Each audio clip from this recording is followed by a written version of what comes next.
These vicious claims about me of inappropriate conduct with women are totally and absolutely false. And the Clintons know it, and they know it very well. These claims are all fabricated. They're pure fiction, and they're outright lies. These events never, ever happened, and the people that said them meekly fully understand. You take a look at these people, you study these people, and you'll understand also. The claims are preposterous, ludicrous, and defy truth, common sense, and logic. We already have substantial evidence to dispute these lies, and it will be made public in an appropriate way and at an appropriate time very soon. These lies come from outlets whose past stories and past claims have already been discredited.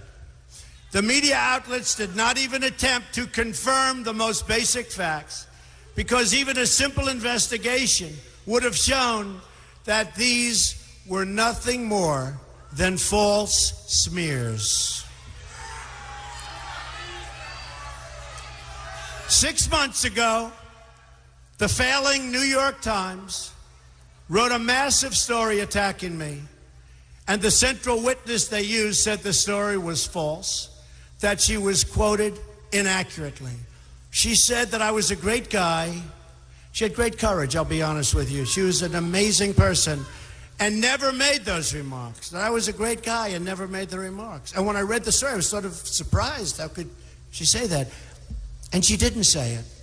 We demanded a retraction, but they refused to print it. Just like they refused to print the comments from another source who praised me in her book, or the words of another wonderful woman who said really nice things about me.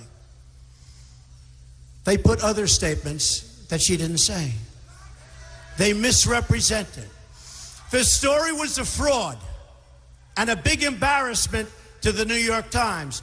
And it was a big front page story. Front page, center, color picture, a disgrace. They were very embarrassed. It will be part of the lawsuit we are preparing against them.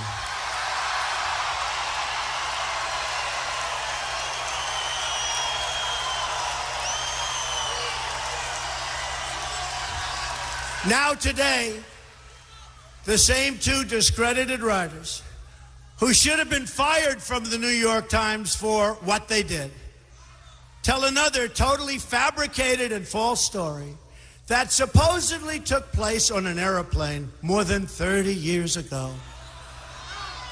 Another ridiculous tale, no witnesses, no nothing.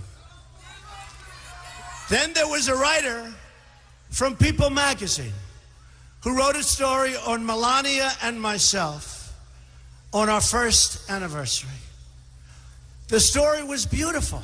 It was beautiful. It was lovely. But last night we hear that after 12 years, this took place 12 years ago, this story, a new claim that I made inappropriate advances during the interview to this writer.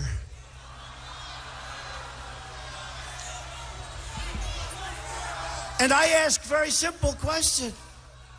Why wasn't it part of the story that appeared 20 or 12 years ago? Why wasn't it part of the story? Why didn't they make it part of the story? I was one of the biggest stars on television with The Apprentice, and it would have been one of the biggest stories of the year. Think of it. She's doing a story on Melania, who's pregnant at the time, and Donald Trump, our one-year anniversary.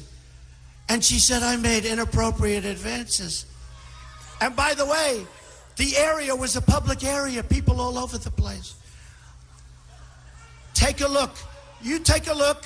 Look at her words. You tell me what you think. I don't think so. I don't think so.